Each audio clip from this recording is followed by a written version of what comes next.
Seja bem-vindo ao nosso 6º TerraCast, podcast da Goa, que tem o objetivo de levar informações relevantes para o mercado do HFF, do hortifruti, mercado de flores, frutas em geral, frutas de caroço, né? Melão, melancia também, maçã, laranja, batata, tomate, enfim, todo o hortifruti, todo o HF aí.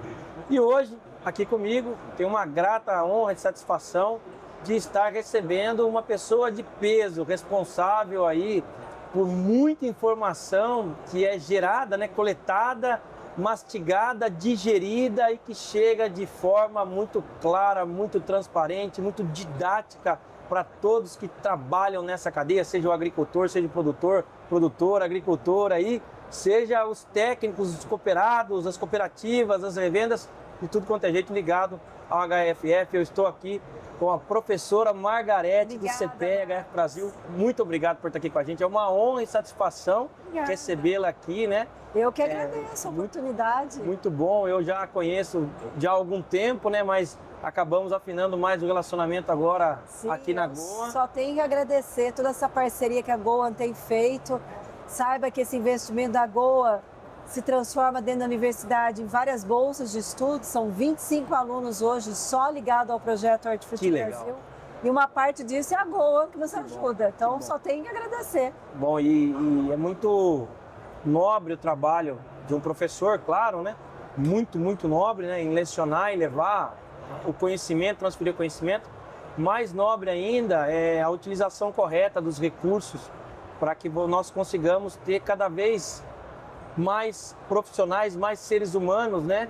E que depois constituem famílias e entram para a sociedade mesmo, né? Por diante, né? Para trabalhar preparados. E que bom que eles saem lá dessa bolsa de estudo muito bem preparados, muito bem colocados no mercado, né? E com uma mente muito bacana, né? Uma base muito boa, né? Do HF. Olhar para o setor de HF, que às vezes a Exalc tem cana, tem soja, tal.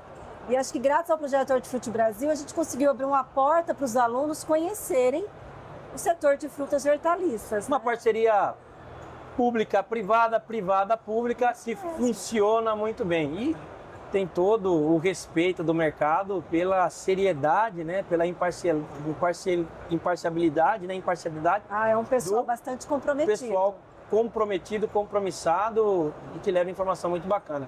Professora, eu queria começar perguntando para você de onde surgiu a sua paixão por agronomia. O que te deu de frequentar a Exalc, de chegar a ser professora e depois ir para uma área que, bom, pelo menos eu, quando eu comecei a fazer agronomia, eu falei assim, poxa, eu, às vezes nem imagina que tem a área de economia, né? Mas eu preciso te dizer. É uma disciplina árida, né? Eu confesso a você que eu queria fazer economia. Mas por livre pressão do meu pai e do meu avô, eu fiz agronomia. Olha só. Mas eu gostaria de ter feito economia naquele momento. E aí o meu pai falou, não, nós precisamos de um agrônomo na família, né? Propriedade rural, etc. Bom, mas eu não vou falar de mim. Eu queria que você contasse Marcos, a sua história. história. Ao contrário da sua. Meu pai não queria que eu fizesse agronomia de jeito nenhum. Porque ele falava, não, a gente é uma família de, né, produtores de laranja. Agrônomos eu tenho um monte. Eu quero alguém que saiba administrar. Não quero, tal, tanto que eu sempre quis fazer agronomia na Exalc. Para mim era muito claro isso. Desde que eu conheci, com 6 anos de idade, eu entrei naquele campus, eu falei, eu vou estudar aqui. Então para mim era muito claro. 6 anos de idade?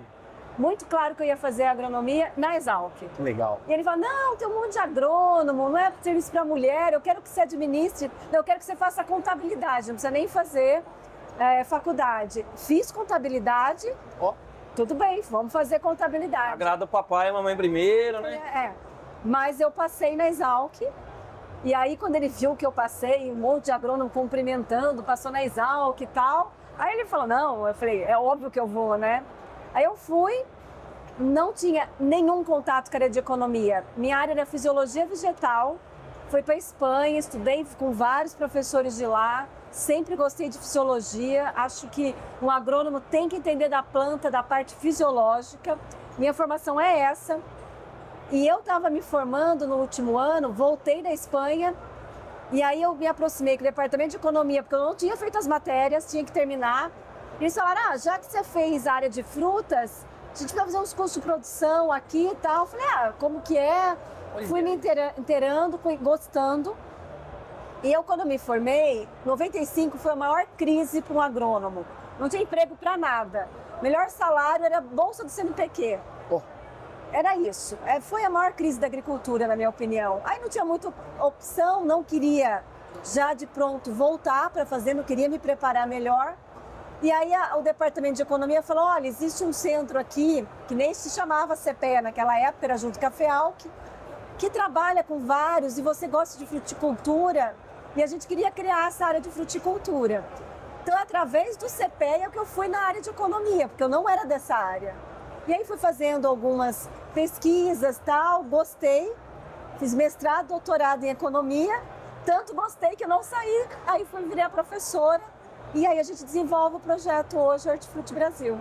Que legal, que legal. Então eu falo para todo mundo, não precisa ter muitas certezas na agronomia, deixa se levar, nunca achei que ia para a área de economia, e depois você se encanta com as áreas, né? A agronomia tem várias opções. Eu vou dizer que o teu pai, talvez ele tinha razão no teu... Olha, ela nasceu pro número, ela nasceu para lidar com o número. E você tentou escapar, obviamente, né? Fez também o que queria, a pessoa objetiva, dedicada e sabe bem o que quer, né? Desde os 6 anos já sabia que queria agronomia, mas o destino não tirou a razão do seu pai, né? Que bom, que bom. É uma excelente profissional hoje que faz toda a diferença, né? E a HF Brasil? Como que nasceu dentro do CPEA? Conta um pouquinho pra gente. Eu trabalhava com laranja e café. Existia, assim, sempre um desafio para o CPEA que só trabalhava com grandes culturas. Você trabalha com grandes culturas. Aí meu coordenador falou, olha, já que você trabalha com laranja, você não quer desenvolver aqui em São Paulo algum projeto que pegue batata, tomate, banana, mas pequeno, né? Para começar. E aí a gente começou. Só que foi um projeto que as pessoas, eu acho que o setor era tão carente, a gente começou nos anos 2000, não existia preços todo dia ao produtor, existiam os CEASAs, mas ninguém estudava preço ao produtor. Se coletava ligando para o CEASA, etc e tal, perguntando para os caminhoneiros que estavam retornando, ou os caminhoneiros que chegavam. Mas explicar por que no campo o produtor estava recebendo não existia. Aí a gente começou, nessa época não tinha internet, a gente ligava para os produtores, mandava informação por fax. Que ano foi isso, perdão? 2000. 2000. Não tinha nada disso. Os produtores de tomate naquela época não tinha celular, né? Se tinham era aqueles tijolões, aqueles Nokias antigos. Muito pouco.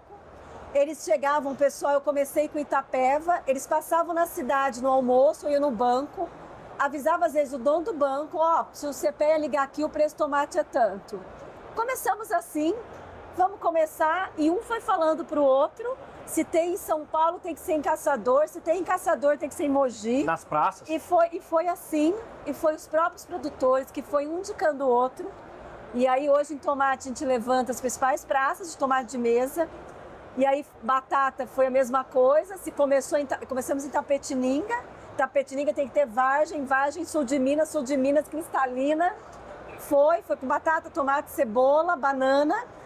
E aí, se tem banana, tem que ter uvas, tem uva, tem que ter melão, mamão. Manga, tem que ter... E aí, graças às indústrias de insumos, porque tinha-se que promover, como é que você vai pagar esses alunos? Era telefone, a maior conta nossa era caríssimo ligar. Antigamente, era tudo por telefone. Como é que a gente vai subsidiar esse projeto? Aí eu conversei com várias empresas, e falei, faz uma revista, a gente patrocina a revista, leva essa informação para o produtor. E aí a gente começou com a revista, as empresas de insumos se identificaram com o projeto. E aí, através da revista também, a gente começou a dar muita palestra de mercado, sabia muita coisa de mercado. Mas aí a gente foi andando pelo Brasil, mostrando a revista. Então eu posso dizer que é um projeto que o produtor abraçou com uma carência que ainda é muito importante de dados do setor de HF, que não há, né? Então a gente sabe que supre uma parte, mas a gente levanta 13 culturas, tem mais de 100 importantes, mas acho que hoje, pelo menos para as grandes cadeias, a questão de qual é o preço, qual é a referência, o que vai acontecer, Eu acho que houve uma importância muito grande desse Entender o projeto. que aconteceu, por que chegou naquela base de precificação. Ter um lugar para ligar. A gente está aqui na Hortitec, está uma fila com o nosso pesquisador João Paulo, que começou da geada essa semana. Abraço, hein, João Paulo. Obrigado por estar com a gente na Rota da Batata aí, viu? Esperamos você aqui, ó, sentado com a gente no nosso TerraCast para falar um pouquinho mais de batata, hein? Perguntando se pegou a geada, como tem. Eles têm um lugar para ligar.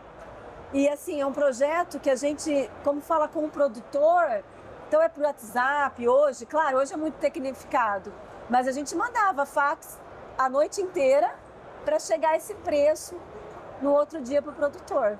Então, passamos por tudo. Muitos têm, eles ligam, né, que o CPEA é quem determina o preço. Não, não é. A gente reflete diferente. o mercado. É uma reflexão do mercado, porque quem determina o preço é a lei da oferta e da demanda, né? Isso que é o ponto, né? E muito bacana isso, professor, esse trabalho que vocês vêm fazendo. Por alunos, desde 2000. Muitos alunos hoje são diretores de grandes multinacionais, eu tenho muito orgulho que saiu do projeto. Que legal. Então, hoje estão aí espalhados pelo Brasil. Eu, depois que eu tive o 100, que já faz uns 20 anos aí, já formamos 100 alunos, a gente nem conta mais. Mas centenas de alunos. Não me venha com esse papo, eu lhe chamo de senhora e professora pelo respeito, mas você é bem nova, não me venha com essa conversa. Centenas de alunos já passaram por esse projeto, é muito legal. Acho que aprende a respeitar o campo, aprende a saber falar com o produtor, saber falar de mercado, ter que entender as dinâmicas, os desafios, saber que não é fácil, que é difícil se pagar uma conta.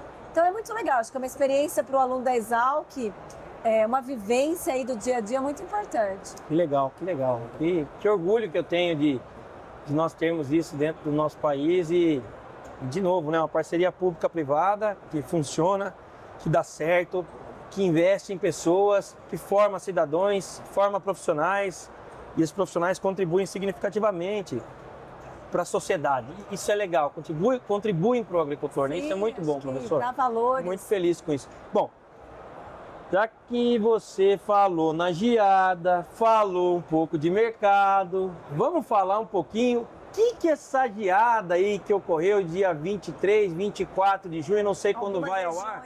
O que ela afetou aí? Podemos falar de pelo menos 3, 4 culturas aí? Vamos falar de uma batata, de um tomate, de uma alface, de uma cebola, não sei. Quais regiões foram mais afetadas? O que o agricultor que está se preparando agora ou que sofreu com isso, o que ele pode esperar? Bom, de um modo geral, queda de temperatura no inverno é tradicional, é que o ano passado foi muito quente, a gente teve 8 ondas de calor, então a gente fala assim, nossa, tá frio esse ano. Eu falei, gente, é inverno, né? Tá frio, tem temperaturas muito baixas todo ano, então, por exemplo, o que é tradicional é dar geada em regiões de baixada na região sul, isso é tradicional, hortaliça nem cultiva para sair dessa época, então isso é um tradicional. O que é excepcional esse ano, em termos de geada, é que muitas regiões que não são do sul, mas centro-sul, que não tem tanto risco de geada, foi afetado. Vamos falar, a gente está nessa semana de 23, 24, né? Foi afetado pela geada. Ainda a gente não tem uma posição definitiva, mas é só entrar no site da HF Brasil. Então logo a gente vai estar avaliando ainda, né? É hoje, né, dia 26 e 27 que a gente avalia tudo. Mas a diferença disso do que o inverno tradicional de queda de temperatura, Urubici, Santa Catarina, São Joaquim, são regiões que vai dar geada todo ano, cai a temperatura. Tem cebola lá agora, né? Cebola em estágio inicial, tem pessoal semeando a cebola lá. O que o pessoal da cebola pode esperar? Ainda não teve nenhum efeito tão drástico, já estão preparados para isso. São Joaquim foi até bom, porque o pessoal estava com medo que não ia dar dormência esse ano, então para a maçã foi bom. O que foi excepcional, na verdade, foi regiões que não eram comuns, que é São Paulo e algumas regiões de Minas, que não é tão comum, porque região de baixada, tudo você vai achar geada. Mas pegou tomate, que não é tradicional, pegou batata em Vargem Grande do Sul, que não é uma região que Folhosas, isso. imagino eu. Folhosas, que é até tradicional dar, mas foi mais severo. Então foi regiões que não foi tradicional, ter geada acabou acontecendo. O impacto vai depender também, o impacto, do tamanho do mercado, o que se estava prevendo. Porque essa é uma época agora de transição entre aquele safra que vem de verão das águas pro inverno. No geral, a partir de meados de julho, você tem mais hortaliças, você já plantou numa época de menos risco, de alta tecnologia, porque quem planta na época de inverno é porque está irrigado, sequeiro. Então, normalmente, o preço das hortaliças cai porque você tem uma maior disponibilidade.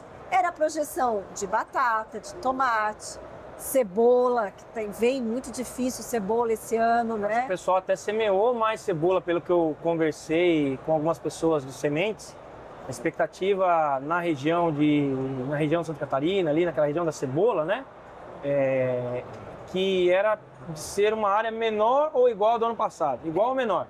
E acabou que se vendeu mais semente do esperado. Eu não tenho aqui o dado, mas eles falam que, olha, nós vendemos mais sementes do que esperávamos, né? Foi mais do que o ano passado. Então o pessoal aumentou a área, né? Então, esperando. Vamos ainda verificar, a gente não sabe como foi o transplantio, se pegou uma geada.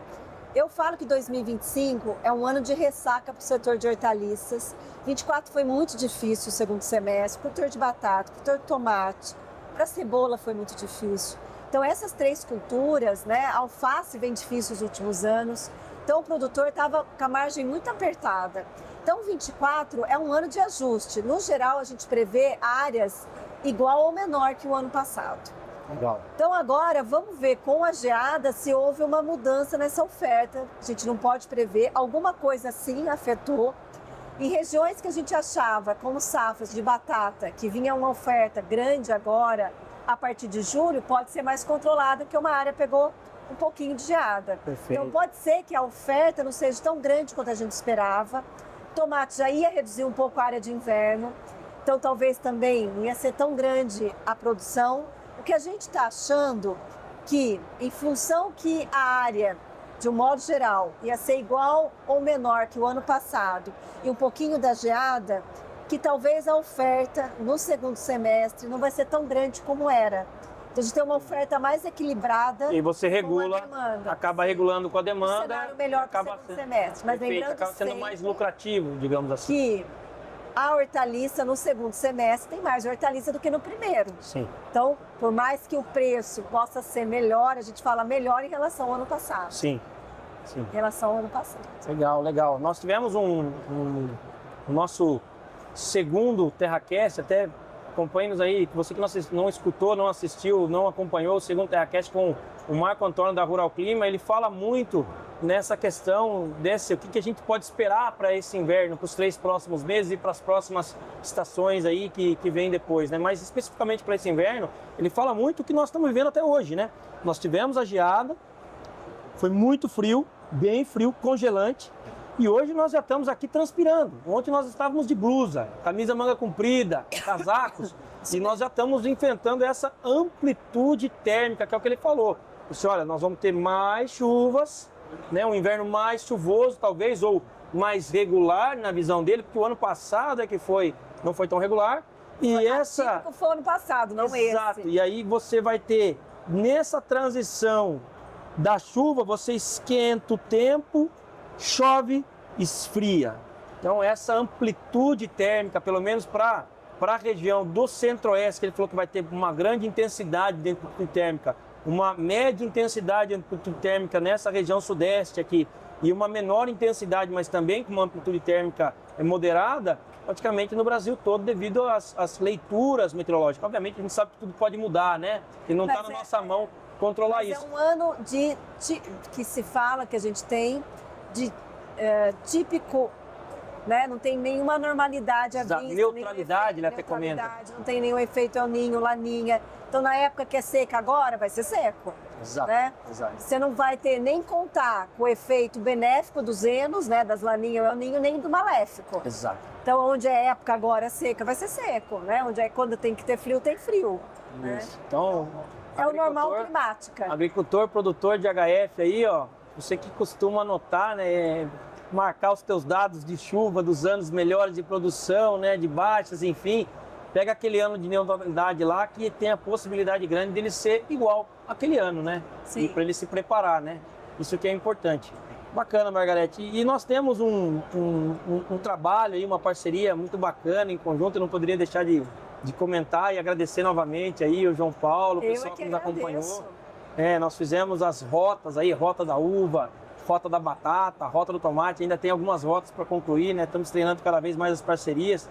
Queria que você contasse um pouquinho, na visão de vocês, qual a importância dessas rotas, né? Como que a HF Brasil, CPEA, entra nessa parceria, como ele contribui e a importância para vocês, né, de participar disso. A gente sempre fala que a gente tem um projeto que chama Parcerias Inteligentes, que a Goa faz parte, que, claro, é muito importante o suporte, né, para manter as bolsas dos alunos, toda a nossa infraestrutura de dar uma revista bonita para o produtor, ter uma estrutura de redes digitais para divulgar informação. Isso tem um aporte financeiro que é muito bem-vindo, mas mais que isso, o que as empresas possibilitam muito para a gente é capilaridade.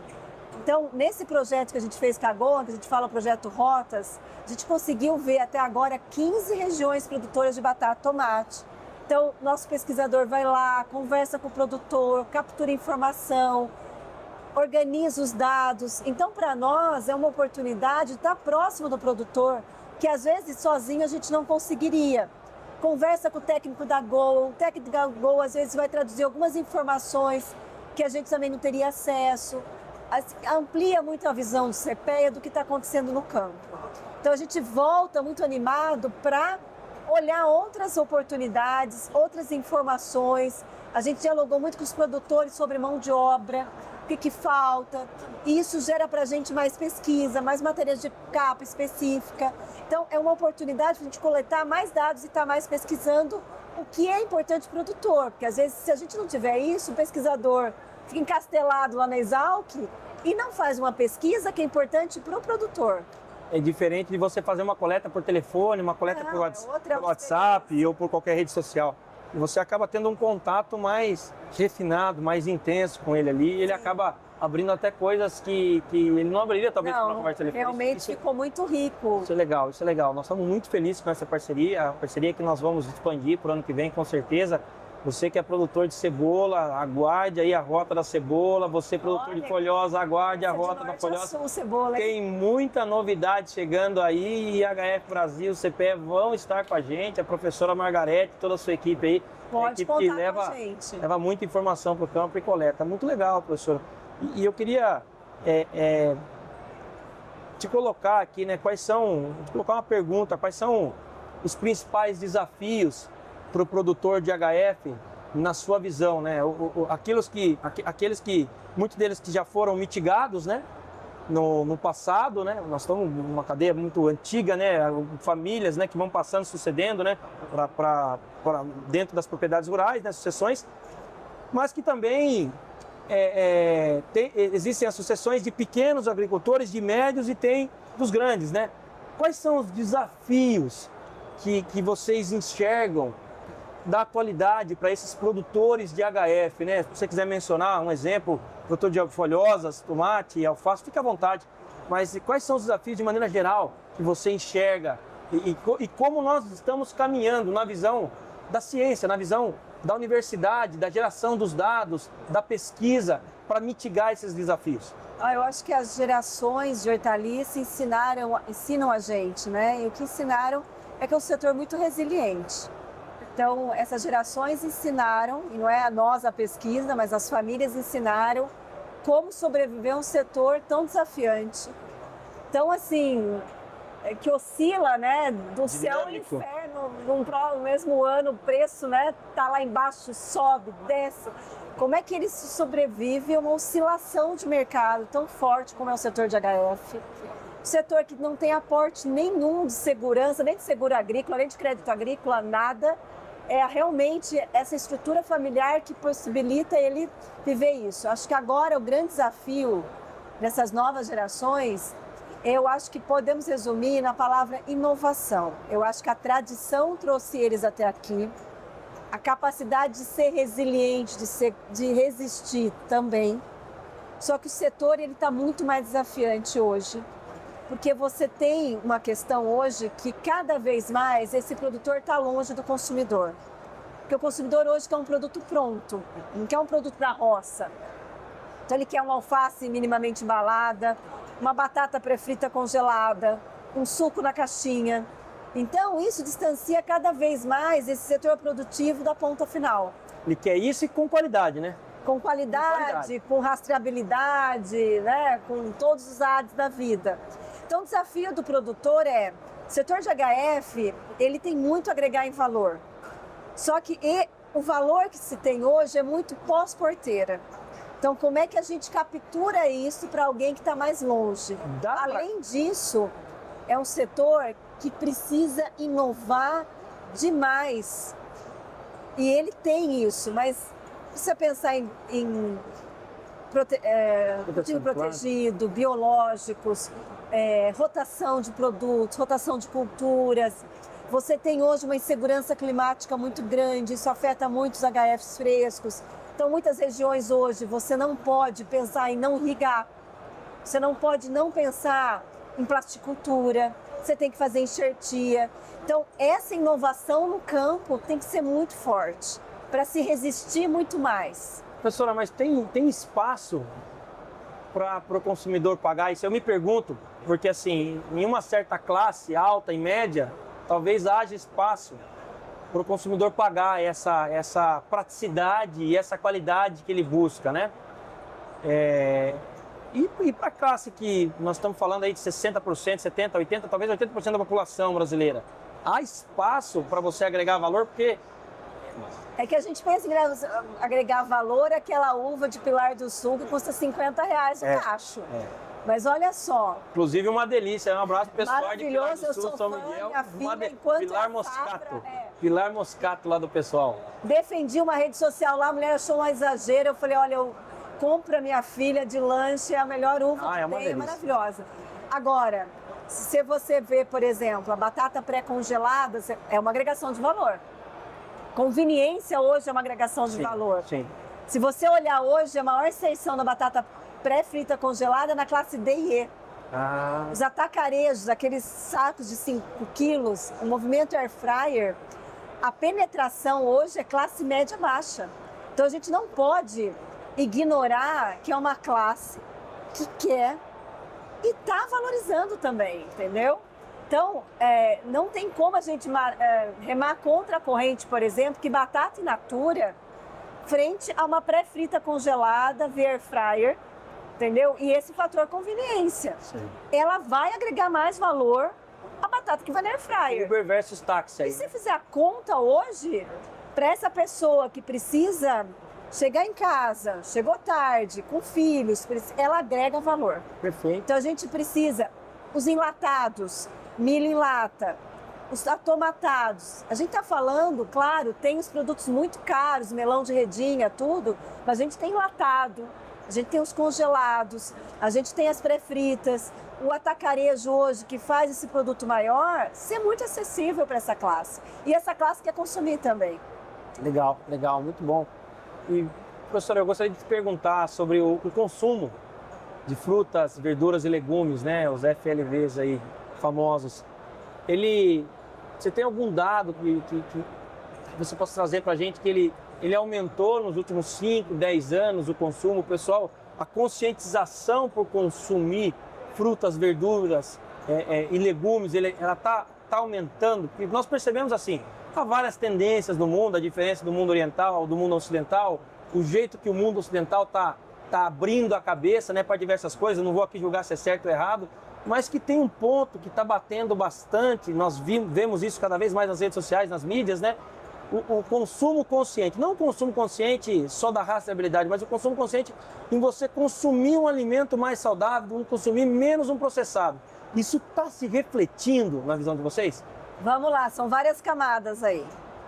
Vamos somar tudo. Se a gente somar tudo hoje de fruta e hortaliça, dividir por cada habitante do Brasil, o consumo é menor. O consumo é menor. Ele caiu. Menor. Caiu. Caramba. Então vamos fazer essa conta, vamos fazer uma conta de padaria.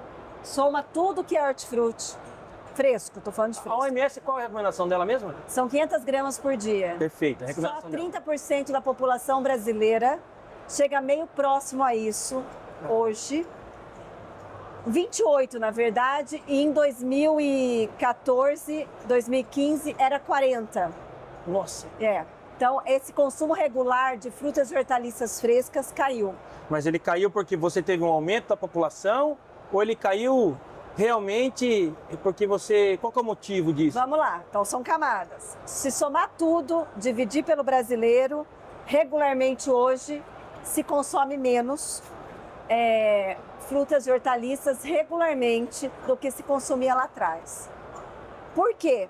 Primeiro, você desde 2015 você vem com uma fragilidade econômica muito grande, o poder de compra do consumidor, Sim. o PIB tem caído. Passamos, sim. Renda, primeira coisa.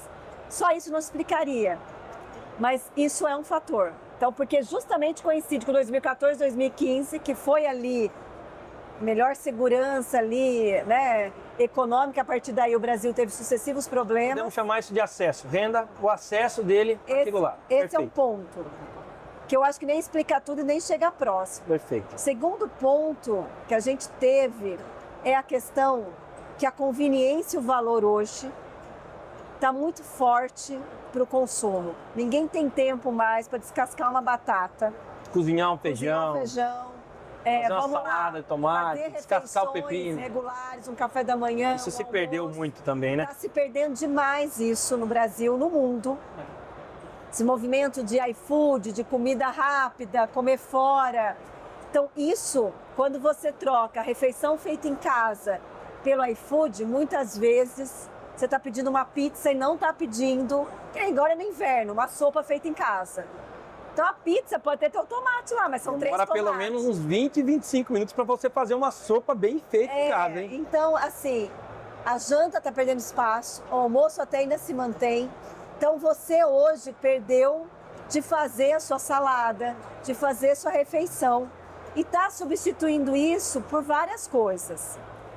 Outras é um iFood, sei lá, você pode pedir uma salada pronta e tal, mas você perdeu, a partir do momento que você não faz refeições em casa, você perdeu espaço para o hortifruti in natura. Uma outra questão que é mais preocupante para mim é perder a questão dos hortifrutis, do apelo saudável para os ultraprocessados. Aí a perda é muito grande, que você está perdendo por miojo, você está perdendo para o lanche do presunto e mortadela, ó, o pessoal aqui está até concordando, presunto e mortadela, você está perdendo para a comidinha da lasanha de micro-ondas, nada contra, é ótimo, mas não todo dia. Você está perdendo para a barrinha de cereal, você está perdendo até para uma indústria que sabe se comunicar melhor com o setor de hortifruti, que faz bem o que não faz.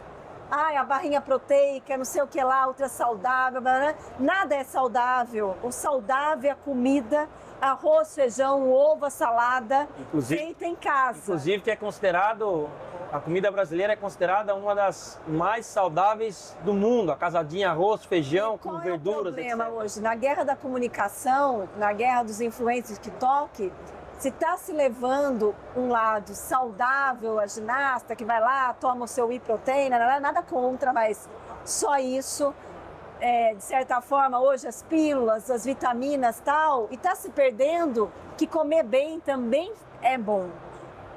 Para essa guerra, por exemplo, Pão de Açúcar, algumas grandes redes, está colocando ultraprocessados saudáveis perto do hortifruti para capturar isso. E não é industrializado. Então a gente tem um pouco ali um movimento, mas um movimento que eu queria colocar numa camada só, que o hortifruti tem que ser conveniente também. Perfeito, perfeito. Ó, nós temos uma que explica o acesso, que nós sabemos que as verduras, elas são acessíveis, né? Falar que eu sei, não vou ser hipócrita aqui, falar que não é caro R$8 um quilo de feijão, ou que não é caro R$3 um quilo de tomate, não é isso. Mas falar que é inacessível é um pouco diferente, né? Eu acho que isso depende muito da família, claro, né? A população claro, do depende Brasil muito. De insegurança alimentar, muito claro. Mas Exato. Isso não é a maioria da população Exato. brasileira. Porém, se nós levarmos em consideração que a praticidade, o tempo é dinheiro. E quando você tem um menor acesso, você tem que trabalhar mais para se sustentar mais. Sim, 2 horas de transporte. Eu não conheço quem fica 1h20 no almoço, né? Eu não conheço. E também posso trazer um exemplo aqui de consumo saudável, porque meus avós, eles têm mais de 80 anos, eles sempre comeram arroz, feijão, carne de porco, nada contra cada refeição, mas consome fruta, verdura, legume. Consome regularmente fruta e hortaliça. Mais da metade da população acima de 60 anos, independente da faixa etária. Que legal. Mulheres consomem mais que homens. Mais de 60 anos consomem mais, e as mulheres consomem mais. Isso está explicado a saúde que eu tenho. Escolaridade, quanto mais escolaridade, também tem consumo mais regular. Porque há uma falsa ideia hoje que alguns produtos ultraprocessados são saudáveis. Perfeito. Então, conhecimento bem difundido leva a pessoa, a evolução intelectual leva a pessoa a poder discernir pelo pensamento próprio, né? Você tem os jovens que consomem menos, é o grupo que menos consome. Caramba, eu acho que eu não estou nesse... Não, a gente é jovem ainda. Eu não estou nesse grupo dos jovens, talvez, e talvez não esteja. Se estiver, não estou nesse grupo que consomem menos. Não, é uma guerra muito difícil hoje você, com tudo isso, consumir mais. E como que o setor, HF Brasil, o CPEA, os agricultores, uma instituição como o IBRAHORT, né, Instituto Brasileiro de Hortaliças, a BBA, como que essas associações, como que nós podemos nos unir para fazer isso um pouco diferente? Eu acho que a gente tem que entender que a gente está longe do consumidor, tem que entrar aqui empresas higienizadoras, entendeu? Realmente é parceria. Eu acho que o setor produtivo achar que ele sozinho dá conta de chegar até o ponto final, a gente tem que evoluir numa comercialização de empresas, de indústrias que propiciem essa maior disponibilidade desse produto fresco, picado, higienizado, industrializado, ultracongelado.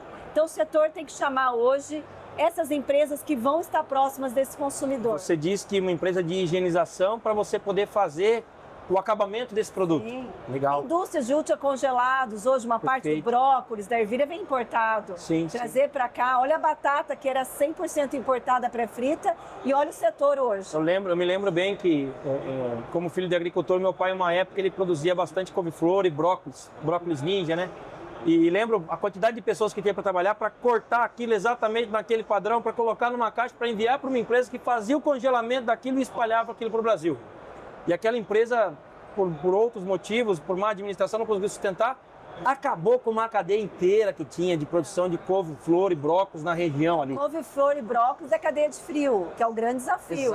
Exato. E como é que você transporta isso? Bacana, muito bom saber um pouquinho dos desafios e saber como que nós estamos lidando com isso. Professor, nós estamos chegando no final e eu gostaria de convidá-la para falar como é que aqueles que não o seguem, aqueles que não têm o contato com a HF Brasil, com a professora Margarete, com o CPEA, esse pessoal que está nos assistindo, seja agricultor, agricultora, produtor, produtora aí, técnico, cooperado, cooperativista. Fala um pouquinho para essas pessoas aí, como é que elas fazem para acessar mais isso aí, as redes sociais, site, etc. Vai no Google, escreve HF Brasil, provavelmente já vai encontrar, né? Nós temos o WhatsApp, que o produtor tem mais acessibilidade, então também pode se conectar. Mas escrevendo HF Brasil, eu acredito que pegue todas as nossas redes. HF Brasil, CPEA, consegue ter acesso. Legal, e tem uma revista que saiu agora, né? Tem uma última edição que saiu agora, inclusive ontem acho que eu recebi... Que é das rotas. Legal. E acho que saiu também uma informação trimestral, quadrimestral, que saiu agora, não saiu? Isso. Saiu ontem mesmo. Como é que o pessoal faz para acessar? Olha, eu acho que o site é uma boa referência, mas a partir do site se cadastra também para o WhatsApp. Aqui na Feira da Hortitec, quem estiver aqui, a gente está cadastrando muitos produtores, que a gente vai distribuir isso tudo por WhatsApp. Legal. Eu acho que esse episódio vai ao ar depois da Hortitec, né, devido aos problemas de conectividade aqui. Mas se cadastre, procure informações, né? O CPEA e a HF Brasil, eles podem contribuir muito para o seu negócio se você não os acompanha. E tenho certeza que você também pode ajudá-los muito fornecendo informações da sua região, da cultura que você trabalha, seja diretamente produzindo ou seja dando assistência técnica.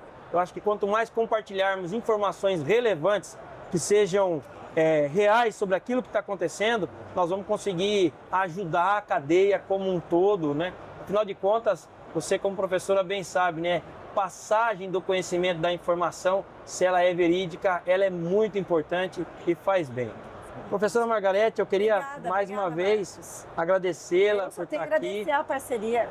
Muito obrigado mesmo, fico muito feliz por estar aqui com o teu carisma, com a tua pessoa. Espero que nós possamos ter outros momentos, tanto nós da GOA como o meu, lá no podcast de vocês e vocês aqui novamente no nosso TerraCast. Com certeza vamos estar aí rodando os lugares aí do Brasil, seja na Rota do Tomate, que nós temos agora programados para o Nordeste, seja na Rota da Batata, que tem mais algumas aí, tem mais uma Rota da Uva programada agora também para o sul do Brasil, né, para a região ali de Bento Gonçalves, Caxias, aquela região, né, Serra da Ibiapaba também, o tomate lá em cima, para não falar que não falei cidades ou regiões aqui também, né, tem a região da Chapada, muita coisa programada, no que vem tem mais, tem Rota da Cebola, tem Rota das Folhosas, Rota da Alface, tem muita coisa bacana que nós vamos levar de informação. O CPE HF Brasil vai estar aqui com a gente. Nosso muito obrigado a toda a equipe do CPE, a toda a equipe da HF Brasil. Parabéns pelo excelente trabalho. Realmente eu tenho muito orgulho de falar que nós temos uma parceria como essa e eu assino a revista. Eu assino a revista há muito tempo. Eu cheguei a te falar desde a época da faculdade, 2010, talvez, 2010, 2012. Eu tenho lá a minha assinatura, recebia. Continuar. Meu pai produzia batata, continua produzindo, anunciando não.